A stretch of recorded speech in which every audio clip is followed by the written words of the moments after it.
ओम नमः शिवाय। बहुत ही स्वागत है आप सभी का मेरे YouTube चैनल पर। आप अगर मेरे YouTube चैनल पर नए हैं तो कृपा करके मेरे चैनल को सब्सक्राइब जरूर करना। मैं आपको बताने जा रहा हूँ 2025 में फाल्गुन मास शुक्ल पक्ष में जो प्रदोष व्रत है वो किस दिन है और प्रदोष व्रत में किस समय भगवान शिव की पूजा करनी चाहिए और पूजा में कौन कौन सी सामग्री का प्रयोग करना चाहिए। भगवान शिव भगवती गौरी माँ को समर्पित, शिव पार्वती को समर्पित प्रदोष व्रत के करने से मनवांछित फल की प्राप्ति होती है, नाना प्रकार के दोषों से छुटकारा मिल जाता है। प्रदोष व्रत बहुत ही कल्याणकारी व्रत होता है। यह व्रत हर महीने दोनों पक्षों में यानी कि हर शुक्ल पक्ष में त्रयोदशी के दिन और हर कृष्ण पक्ष में त्रयोदशी के दिन प्रदोष व्रत करने का विधान होता है। 2025 में फाल्गुन मास शुक्ल पक्ष में जो प्रदोष व्रत है 11 मार्च 2025 मंगलवार के दिन। जी हाँ, 11 मार्च 2025 मंगलवार के दिन पड़ने वाला प्रदोष व्रत मंगल प्रदोष व्रत कहलाएगा, क्योंकि प्रदोष व्रत जिस बार को पड़ता है उसी बार से संबोधन किया जाता है। जैसे अगर सोमवार को पड़े तो सोम प्रदोष, रविवार को पड़े तो रवि प्रदोष। तो इसी तरह से 11 मार्च 2025 के दिन जो प्रदोष व्रत हैं, जो फाल्गुन मास शुक्ल पक्ष का जो प्रदोष व्रत है वो है मंगलवार के दिन, और ये जो है मंगल प्रदोष व्रत कहलाएगा। बहुत ही कल्याणकारी व्रत है। मंगलवार के दिन प्रदोष व्रत हो, इस व्रत को करने से कोर्ट कचहरी मुकदमों में लाभ मिलता है, शत्रु दब जाते हैं, शत्रुओं का दमन होता है और भूमि मकान का सुख भी मिलता है। तो प्रदोष व्रत करना चाहिए। प्रदोष व्रत में प्रातःकाल के समय में उठ करके स्नान ध्यान से निवृत्त होकर भगवान शिव की पूजा करनी होती है। पूजा में जो सामग्री होती है दूध, दही, शहद, चीनी, घी, ये 5 चीज मिला करके आप पंचामृत बना करके लेकर जाएं।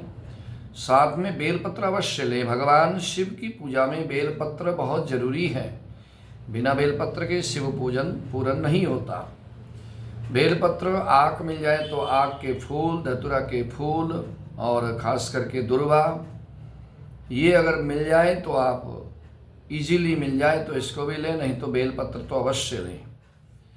फल लें, फूल लें, मेवा लें, लौंग इलायची लें, सुपारी लें, यज्ञोपवीत लें और ये सारी सामग्री लेकर के धूप और ज्योत लेकर भगवान शिव के मंदिर में जाएं। प्रातःकाल के समय में बहुत ही श्रद्धा भाव से भगवान शिव का पूजन करें।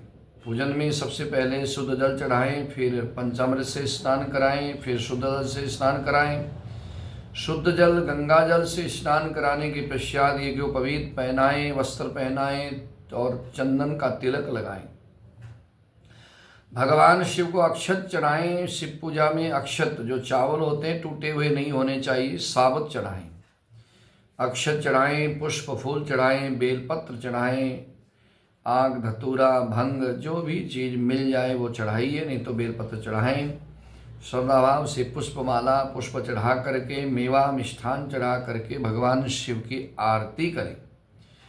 श्रद्धा भाव से व्रत को धारण करें। भगवान शिव से प्रार्थना करें कि हे भगवान भोलेनाथ, मैं आपकी शरण हूँ और मैं आज प्रदोष व्रत को कर रहा हूँ या कर रही हूँ, आप कृपा करना। इस तरह से प्रार्थना करके व्रत को धारण करें। सायंकाल के समय में उसी विधि से उसी सामग्री को ले जा करके उतनी सामग्री लेकर जाएं और साथ में प्रसाद जरूर लेकर के जाएं।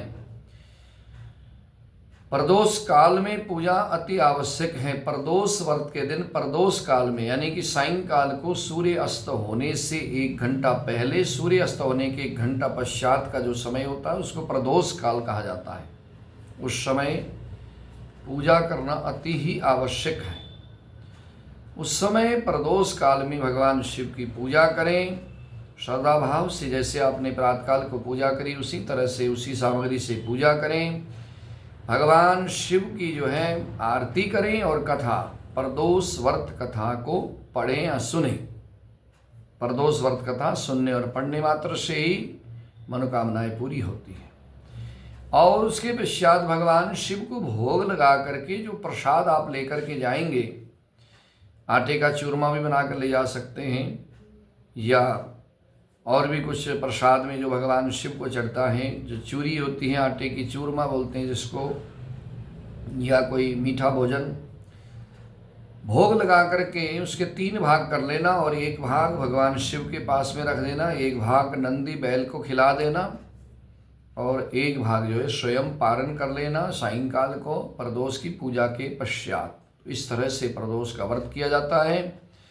इस प्रकार से जो भी कोई भगवान शिव की कृपा पाने के लिए, भगवान शिव की प्रसन्नता के लिए, सुख और शांति के लिए, सुख समृद्धि के लिए, आयु आरोग्यता के लिए, बल बुद्धि विद्या के लिए और खास करके घर में सुख शांति के लिए जो भी कोई श्रद्धा भाव से इस व्रत को करता है, भगवान शिव की कृपा से उनके घर में हमेशा सुख और शांति, सुख समृद्धि बनी रहती है।